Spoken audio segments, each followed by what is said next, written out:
All right, Fresh. Let's go to our game of the week. We're traveling to Columbus, Ohio. The Penn State Nittany Lions. They're coming in. They are undefeated at 6-0. 3-0 in the Big Ten. Traveling to Columbus to face the Ohio State Buckeyes. Ohio State 6-0, 3-0 in the conference. Right now, time record, Ohio State is a 4-point favorite in this game. Over-under is set at 46.5. Felt like that was really, really low. But Fresh, these three defenses, there's three defenses out of the Big Ten right now that are the top scoring defenses in the country. The Wolverines are number one at 6.7 points a game. Penn State is at 8 points a game, and Ohio State is at 9.7 points a game. You know, we want to talk about the offensive players, and there are offensive players galore in this game. Drew Allar and the two running backs, Allen and Singleton, who I would argue are the two best running backs in the country. I don't think you're going to find two better running backs like that type of combination. And then you have over on the other side, the Buckeyes. If you tell me Abuka's going to be healthy in this game, I think he's going to play. Is Henderson going to play? Got a lot of questions over there for that. But you still got a guy by the name of Marvin Harrison Jr. And this defense is really taking a huge step forward for Ohio State. So I'll turn it over to you, Fresh. What do you see for this football game? I mean, these two teams are led by their defenses. They have offensive players, but these two defenses are elite. You know, you mentioned it. We might as well fire Jim Knowles. You know, you give up 9.7 points a game, just can him. It's absolutely horrible. Tongue in cheek, obviously, fellas. But you know, this is the way these defenses have grown, and they're executing on a game to game and play to play basis is pure art for football truists who love to see defense being played. You know, it's great to see 50 points every once in a while, but you want to see those linebackers, those safeties, those defensive linemen getting after it and getting stops and getting off the field. And these two units do that to an elite level. Whether it's for Penn State, you have Curtis Jacobs, Kobe King, Kalen King, Abdul Carter, Adisa Isaac, among many others. On the other side, Eichenberg, Chambers, Ransom, JTT, who actually had his breakup game in this matchup last year. You know, Jack Sawyer. The list goes on. There's depth. They're NFL quality players on both these defenses who are going to make plays in this game on Saturday. I think that's where, when Vegas looked at it, these offenses might have, you know, talent, but they're going against elite defenses as a unit. And defensive coordinators in Manny Diaz and Jim Knowles who know what they're doing and are going to be prepared for this football game. Both these teams have navigated the early schedule. You know, Penn State had Iowa. They had to play West Virginia. But Ohio State had to play Notre Dame. And that right there, not just Notre Dame, but they've had to play Western Kentucky. They've had to play Purdue in a spread offense and air raid, you know, style. They've had to play better offenses. So their stats might be skewed, but they've played a much more elite offense, in my opinion, which actually says more about Ohio State and how great that defense is, because they've also played Maryland. And Maryland had them on the ropes early, and that defense was the reason why they got the stops and allowed the comeback in the second half. They have been more challenged. So when you look at pure numbers of statistics and points allowed and yards allowed, it can be tricky because you got to look at who they've played. Penn State's played ho-hum teams. Ohio State's played the better offenses, and they've shut them down. And I think that's going to be the big key in this football game of managing Allar and the two running backs and the plethora of receivers that Penn State does bring. And they always bring a tight end that can play, and they always bring an offensive line. But that defense for Ohio State has been challenged many times, and they've shown up time and time again and got it. And they've gotten the job done. I think that's what helps them in this football game coming forward. When you look at statistics, is what I kind of mean, like, you know, what they don't actually matter. Penn State is first in the nation, allowing 193 total yards a game, and second in the nation, and they have 27 sacks. They've been able to get after mediocre at best offenses and get after the quarterback and shut them down, force them into long down distances. Ohio State, on the other end, seventh nationally, allowing 263 yards a game. But they've played much better offenses, and they still have been shutting down opponents. And points-wise, they're giving up less than 10 a game. That's what I really want to see is they're still they're not even giving up chunk yards in garbage time. They're shutting people down. They're getting off the field. They're forcing turnovers. And sometimes it's not about getting the sacks, and sometimes it's not about forcing all the turnovers. It's just forcing the 3 and outs or getting off the field or forcing field goals as opposed to touchdowns. They have been able to adapt and get better. This is not the defense that lost to Oregon at home a few years ago. This is a defense that is prepared to handle a physical matchup or a spread offense and be able to play in both against both styles and play against them efficiently. They're prepared for this matchup, and they're prepared for Michigan and whatever might project after that. Jim Knowles has taken what he had at Oklahoma State in 21, used last year to find out who is on his two deep that wants to show up and play every single play, and how he can get his rotation set up and the guys to get comfortable with the alignments and the calls. And then this year was their year to take it to the next step. And they are doing it right now. They are showing it. And I think that's the advantage coming into this football game. Alar's had more experience. He had, the Rose Bowl, got a chance to really get his feet wet last year, and he's played very efficiently. But McCord has shown ability this year to make the big time throws when it mattered.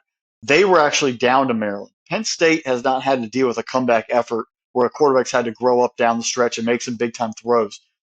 McCord did in that Maryland game. That's what really set him apart, in my opinion, as I am more confident if I got down or we're in a 10-10 ball game with 3 minutes to go. You put the ball in his hands, he's going to have Ibuka out there potentially. He's going to have the whole group of receivers. He's going to have Marvin Harrison Jr. You have the Stover, the tight end. You have the plethora of running backs, but I trust him to make the right read and get the right throw. The way Penn State wins this football game is they have to do exactly what Michigan's done the past 2 years.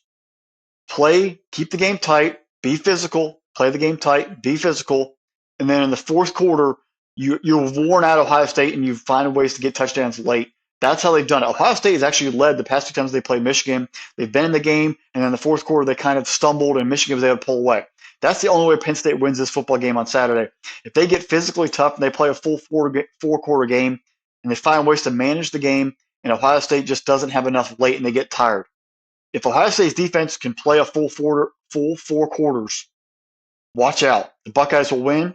And actually, I think that might actually project them to the number 1 team in the country and actually higher than Michigan because they've overcome this obstacle. But that's going to come with a defensive effort. Both teams have running backs. Both teams have quality quarterbacks, offensive line. But which defense shows up? And I think late in the ball game, this is the one time you're going to see that adjustment where Ohio State defense, what they did versus Notre Dame, they're going to do it again. They're going to get stops in the fourth quarter, and their running game is the one that's going to take over and take out Penn State. This will be a ugly, just very similar to the Tennessee-Alabama game where defense is going to rule the day. And you're going to see a 23-20, 23-17 ball game. Ohio State will win a late drive, a key drive. They'll have the lead. They'll be able to preserve it. A big third down throw from McCord to Harrison Jr. will seal the deal, and the Buckeyes will get the win. These games are always going to be close. They're not going to be blowouts. It's going to be a big win for Ohio State. It's going to show toughness, and it's actually going to show they are ready to take on and beat Michigan later in the year because they are going to show growth on both sides of the football from a toughness perspective, and especially at the line of scrimmage. Fresh, it's going to be, can they execute? Can Ohio State execute? Because they're going to have the right play calls. You made reference to the game last year against the Wolverines. And one of the things that really just grinded my gears with it is I went back and I watched the all 22 film of that game. And every time Ohio State was just in the right defensive setting, but the kid reacted a second too slow or half second too slow, and the kid busted by him. And again, I think that goes to right where you said. Can Penn State wear out this Buckeye defense? Can you get them to slip up and not make the right play, or not? They're making the right play, but they react too slow. These teams are so eerily similar because of that. I'm looking at this Lambert Smith. That's going to be the game. Like, is anyone able to match up with him? Is anyone going to be able to stop their number 1 receiver and turn them where you can load 7, 8 guys into the box and say, listen, we're going to let you try to throw the ball on our defensive secondary, but you know what? We're not going to let the 2-headed running back beat us there. Allard has 12 touchdowns on the year, no interceptions. If I'm Ohio State, you got to get an interception in this game. You got to change that 0 to at least a 1 in there. You need Penn State to turn the ball over, give you a short field, be able to put some points up on the board as well. I really am questioning whether or not Ibuka is going to play in this game. If Emeka Ibuka plays in this game, I feel really good about Ohio State. Still feel really good about Ohio State after I watched the young kids come through it against Purdue last week. Carnell Tate, remember the name, from Chicago, 5-star wide receiver. Oh, yeah. And then we also have this kid named Innes, who's from Hollywood, Florida, who is going to be a beast in a few years.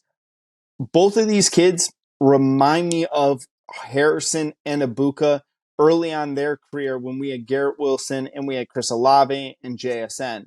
That next line of wide receivers, Brian Hartline's done a phenomenal job building up that wide receiver depth and having those skill positions where it can be that next man up and they can jump in and play right away. They didn't have these type of kids last year. When you started seeing some injuries there, these kids are ready to go. And I think that you're going to see some serious talent there. Defensive side of the ball, it's all going to come down to who wins the line of scrimmage. Which defense is going to be able to make the right call? The other thing, Fresh, that you didn't factor in is the James Franklin effect. Now, this is the best Penn State team that James Franklin has had in his time in Happy Valley. And if this game was in Happy Valley, I would be very, very concerned for Ohio State. And I probably would say that, just being honest with myself, I'd say that Penn State wins this football game if it was in Pennsylvania. It's in Columbus. Give me the Buckeyes in this game. I think that Travion Henderson will be back for this game. I think he's going to be the real key in this football game. Everyone likes to talk about Marvin Harrison Jr., the connection him and Kyle McCord are starting to really develop there. Harrison Jr. has been phenomenal. I mean, the kid's is almost averaging 20 yards of reception right now. The kid's unbelievable. But I think this is going to be a Henderson type of game. I think the running game is going to be heavily leaned upon from McCord. I think you're going to see Chip Trainum, who had the big-time touchdown against Notre Dame earlier in the week. But again, you're dropping all of the names. Jack Sawyer, JTT, all of those guys. They're going to need to get after LR and make sure that they disrupt this Nittany Lions defense. And then put the pressure on James Franklin. Put the pressure on him to make the right call and the right opportunity and to get his players to execute. Because you're right. Penn State hasn't faced an offense like this yet on the year. Ohio State, they've faced a couple of really good offenses. They've gone in tough games and tough environments. I just don't want to see Ohio State start slow. If they start slow and Penn State starts out fast and gets a couple of touchdowns in there, I get real nervous in that one, Fresh. So I'll take Ohio State and the 4 in this game. And I think that 46 number is spot on. I think this is like right between 45 and 48 points. I would stay away from the over-under just because I feel that way on it. I don't feel like really strong one way or another. I'm going to say this is going to be like a 27-20 game, somewhere right in that realm. Ohio State winning in the fourth quarter, very similar to last year in Happy Valley. I think this is you mentioned it for James Franklin. He hasn't had that huge, program changing win. If he gets it here, that puts him in the real conversation for a playoff spot, and actually, for lack of a better term, driver's seat for the Big Ten. If he doesn't, could it just become like last year, where you go 10-2, but your 2 losses are to Michigan and Ohio State, and you got to get a gift of the Rose Bowl because the 2 of them are in the playoff, and it looks great on the outside, but it's like empty calories. Oh, we won the Rose Bowl, but we finished 3rd in the East, and congratulations. We didn't even play for a title. So that's where, what is Franklin drawn up? Where does that program take that next step for Penn State? Right, absolutely. It's going to be a great game. It's going to be a great weekend. And folks, before you leave, if you want to support us,